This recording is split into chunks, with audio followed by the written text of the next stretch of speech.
These are not just tales of broken rules, but of broken trust, of lives irrevocably altered by choices made when the world was, or wasn't, watching. How does the edifice of stardom crumble when confronted with the unyielding principles of justice? And what does it reveal about the human condition hidden beneath the veneer of celebrity? Danny Trejo, an actor whose distinctive, rugged face and imposing presence have made him an icon of action and cult cinema, particularly for his role as Machete, carries a backstory far more harrowing than any script. Before he was a celebrated performer, he was a young man ensnared in a brutal cycle of crime and addiction in the turbulent streets of Los Angeles in the 1960s. His early reputation was not that of a rising star, but of a hardened juvenile delinquent, escalating to a feared inmate within the California prison system. The social environment of his youth was one of poverty, violence, and limited opportunities, where gang life and drug use were pervasive. The crimes for which he served extensive time were numerous and serious, including armed robbery and drug offenses. He was in and out of juvenile facilities, eventually graduating to adult prisons like San Quentin, Folsom, and Soledad. This wasn't a one-off mistake. It was a way of life, a desperate and dangerous existence. The motive in those early years was survival, a sense of belonging within his gang, and the grip of heroin addiction, which he has openly discussed. His psychological state was that of a young man fighting to exist in a predatory world, where toughness was currency and violence a common language. The judicial process was a revolving door for much of his youth and early adulthood. He was eventually facing a potential death penalty case while involved in a prison riot, a moment he describes as a profound turning point. He ultimately served around 12 years, intermittently, in some of America's toughest prisons throughout the 1960s. During one stint in Soledad, as he himself recounted in his memoir, Trejo, My Life of Crime, Redemption, and Hollywood, a riot broke out, and he, along with others, was implicated in a serious assault. It was the fear of the gas chamber that finally shocked him into pursuing sobriety and change through a 12-step program within prison. The consequences of his early life were profound. Years lost to incarceration, the trauma of violence, and the deep scars of addiction. Yet, it was within those very walls that he began a remarkable transformation, becoming a boxing champion within the prison system and dedicating himself to recovery. How can the deepest, darkest pits of human experience sometimes forge the most resilient and inspiring paths to redemption, turning a life sentence of despair into a story of hope? Christian Slater, with his distinctive voice, edgy charm, and often rebellious on-screen personas, rose to fame in the late 1980s and early 90s as a captivating young star. He was seen as a successor to Jack Nicholson, possessing a similar dangerous allure and roguish appeal. His reputation was that of a talented, if somewhat volatile actor, one who lived life on the edge. This image, however, frequently spilled over into his real life, leading to a string of arrests and public struggles with substance abuse and anger management. The context was the often hedonistic Hollywood party scene, where access to drugs and alcohol was rampant, and where a bad boy image could, for a time, even enhance one's mystique. In the summer of 1997, this pattern culminated in a particularly alarming incident. After a night of heavy partying in Los Angeles, Slater assaulted his then-girlfriend, Michelle Jonas, and a male friend who tried to intervene. When police arrived, he fought with them, reportedly biting one officer and attempting to escape. The crime was a shocking outburst of violence. Assault with a deadly weapon, his fists and feet, battery on a police officer, and resisting arrest, all fueled by a cocktail of cocaine and alcohol. The motive was not premeditated criminality, but a loss of control driven by severe substance intoxication and underlying anger issues. His psychological state appeared to be one of a man battling significant addiction and an inability to manage his emotions, creating a destructive pattern that repeatedly jeopardized his career and freedom. The judicial process saw a judge less than impressed with his celebrity status. Slater pleaded no contest to battery and was sentenced to 3 months in jail, followed by 3 months in a residential rehab facility and a year of probation. He began his jail sentence in December 1997. Reports from outlets like E! News at the time detailed the chaotic nature of the arrest and Slater's apparent state of extreme intoxication. The consequences were another damaging blow to his public image, further disruptions to his career, and the stark reality that his personal demons were leading him toward a path of self-destruction. When does a rebel persona cease to be an act and become a genuine threat, not just to a career, but to the safety of oneself and others? Tim Allen, beloved by millions as the affable, tool-loving patriarch Tim the Tool Man Taylor on Home Improvement and the voice of Buzz Lightyear in the Toy Story franchise, embodies the quintessential American comedian. His reputation is that of a family-friendly entertainer, a purveyor of wholesome laughs. However, long before he became a household name, Allen navigated a much darker, more perilous path. In October 1978, years before his comedic ascent, Allen was arrested at the Kalamazoo Battle Creek International Airport in Michigan. The crime was possession with intent to distribute over 650 grams, nearly 1.5 pounds, of cocaine. This wasn't a minor indiscretion. It was a serious felony drug trafficking charge that carried the potential for a life sentence. The context was a pre-fame existence where Allen, then in his mid-20s, was reportedly trying to make money, and perhaps was also caught in the allure of the drug scene of the era. His character at the time was far removed from the bumbling, well-meaning figures he would later portray. He was involved in a dangerous, high-stakes criminal enterprise. The motive appears to have been primarily financial, a misguided attempt to secure a significant payday through illicit means. Psychologically, it may have reflected a period of youthful recklessness, poor judgment, and an underestimation of the severe consequences. Facing the dire prospect of life imprisonment, Allen chose to plead guilty and, crucially, provided the names of other dealers to authorities. This cooperation significantly reduced his potential sentence. He was sentenced to up to 8 years in federal prison, but was paroled after serving 2 years and 4 months, released from the Federal Correctional Institution in Sandstone, Minnesota, in 1981. As reported by sources like People magazine years later, Allen himself has referred to this period with regret, stating, "It was a watershed moment. It put me in a position of great humility, and I was able to make amends to friends and family and refocus my life on setting and achieving goals." The consequences of this early crime, had he not cooperated or been caught later in his fame, could have entirely erased the career millions came to know. How does a brush with such a potentially life-altering sentence reshape a person's ambition and their understanding of second chances? Mark Wahlberg, today a highly successful actor, producer, and businessman, with a carefully cultivated image as a devoted family man, has a past starkly different from his current persona. Growing up in the tough Dorchester neighborhood of Boston in the 1980s, he was the youngest of 9 children in a working-class family, his youth marred by poverty and exposure to crime. His reputation in his teenage years was not of a future Oscar nominee, but of a streetwise delinquent with a rapidly growing police record. The social environment was one where survival often meant toughness, and where brushes with the law were almost a rite of passage for some. In April 1988, at the age of 16, Wahlberg committed a series of brutal assaults. Attempting to rob a convenience store, he attacked a Vietnamese man, Tan Lam, with a large wooden stick, knocking him unconscious while yelling racial slurs.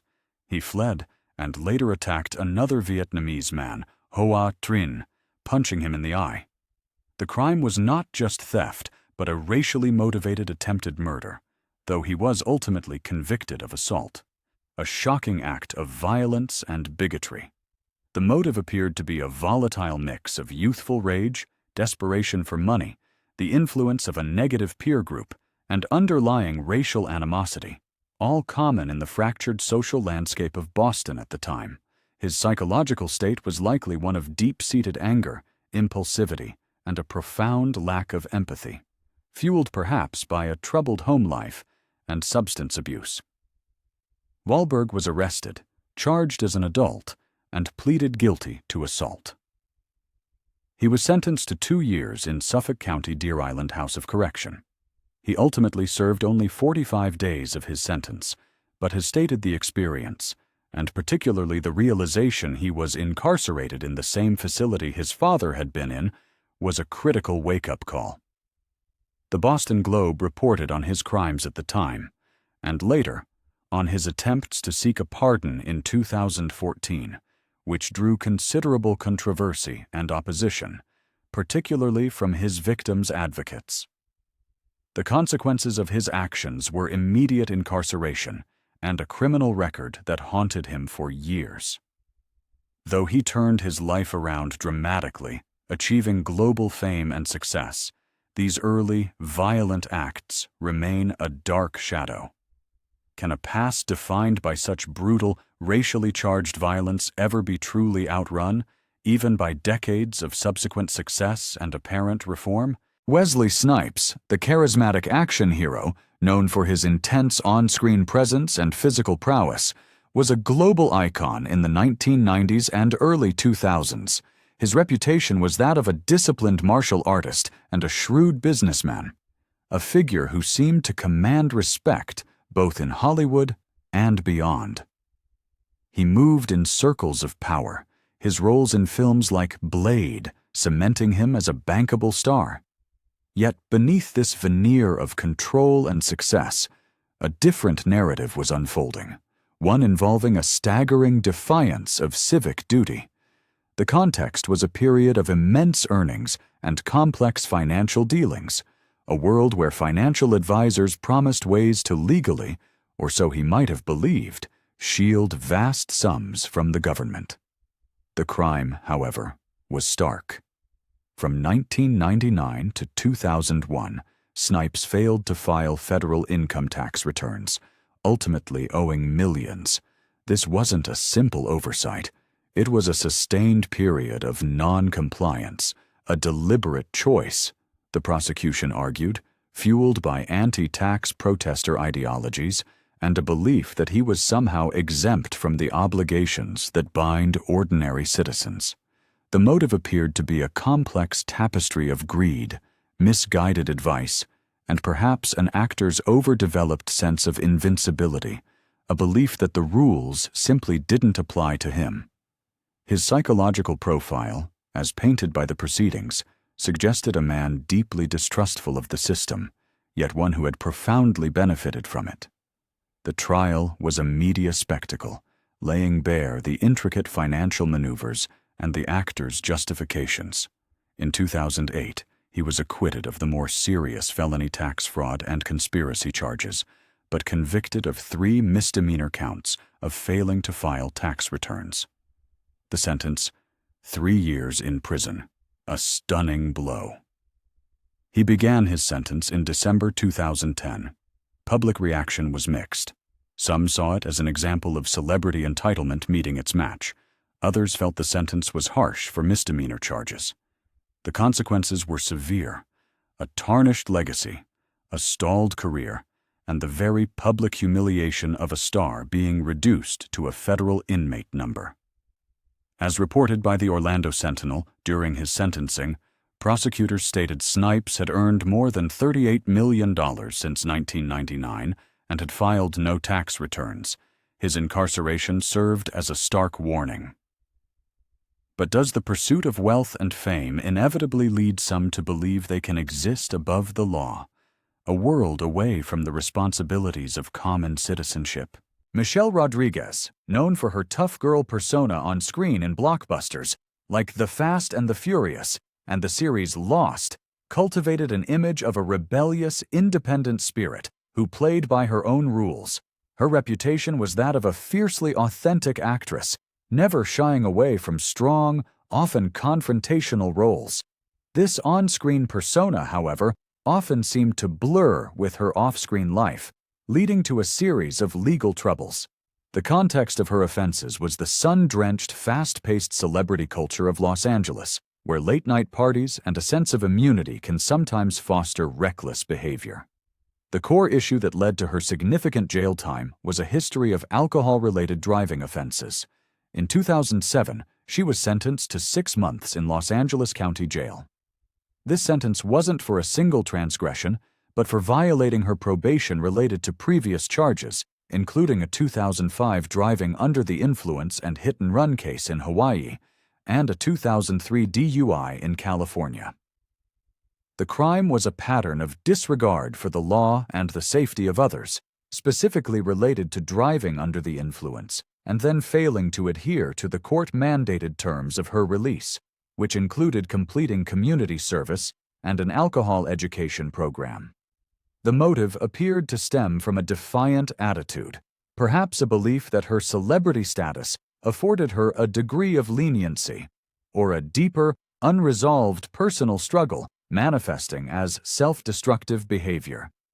Her psychological portrait suggested someone who chafed against authority and struggled with impulse control, a stark contrast to the often disciplined characters she portrayed. The judicial process saw judges growing increasingly frustrated with her repeated failures to comply with court orders. The 6-month sentence was intended as a clear message that the system's patience had run out. She reported to jail in December 2007, but was released after only 18 days due to overcrowding, a common issue that often sparks public outrage and debate about the efficacy of short sentences. The Los Angeles Times reported on her release, highlighting the overcrowding issue that often led to early releases for non-violent offenders. The consequences included negative press, a temporary disruption to her career, and the public spectacle of another celebrity failing to meet basic legal obligations. Did her rebellious image become a cage, making it harder to step away from a path of self-sabotage and truly confront the consequences of her actions? Mike Tyson, Iron Mike, was more than a boxer.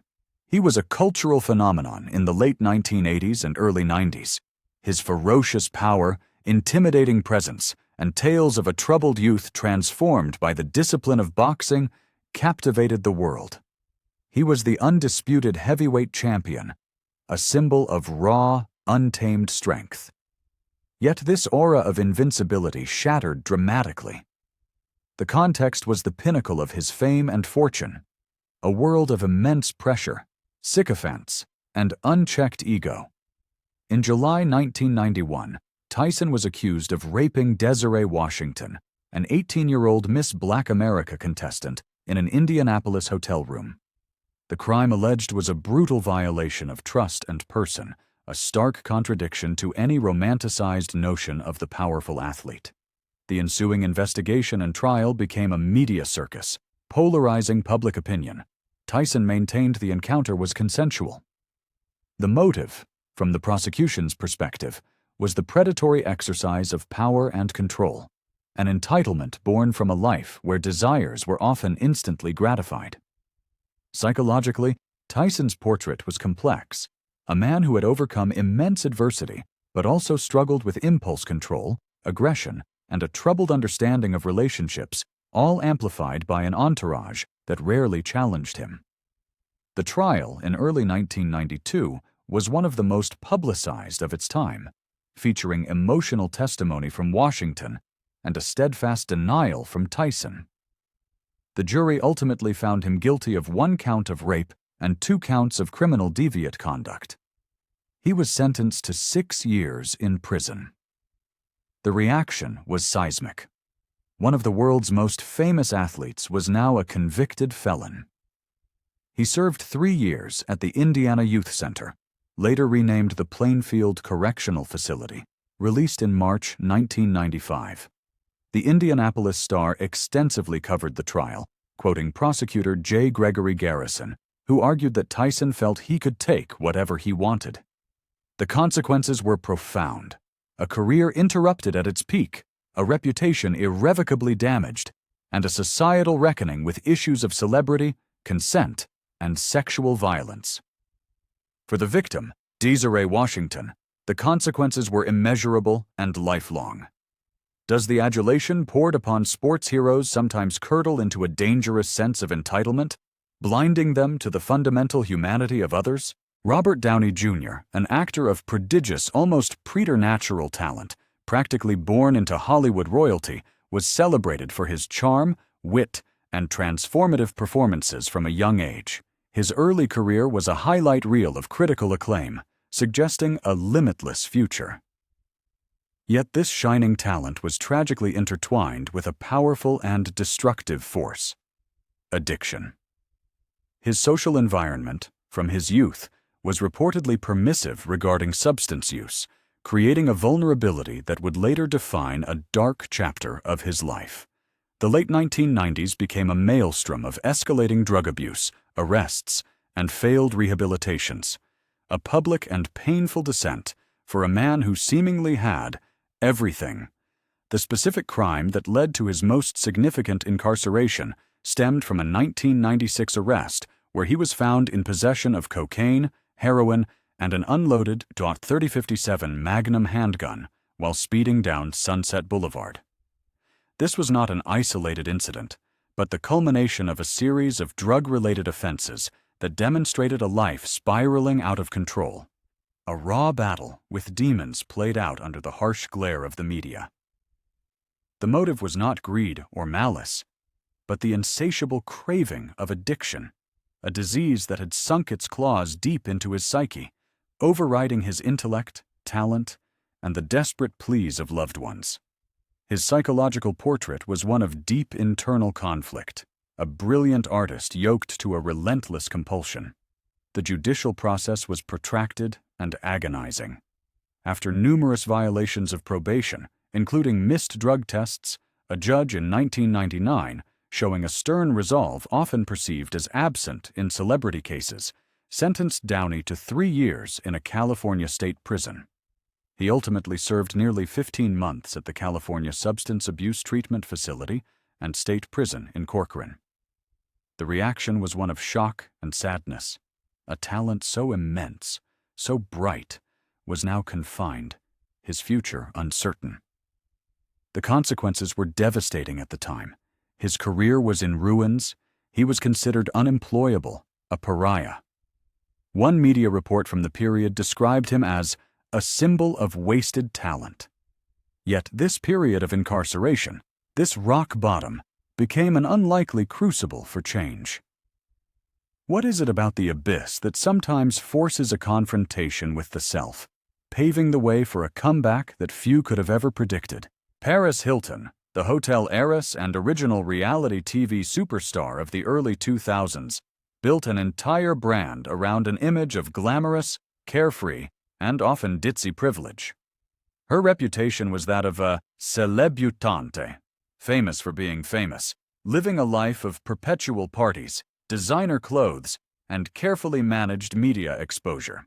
Her social environment was the glittering, often vacuous world of Hollywood nightlife and global jet-setting, where consequences sometimes seemed like an afterthought. In 2007, this perception of untouchability met a firm legal barrier. The crime that led to her incarceration was not, in itself, the most egregious, but it represented a pattern of disregard for legal sanctions.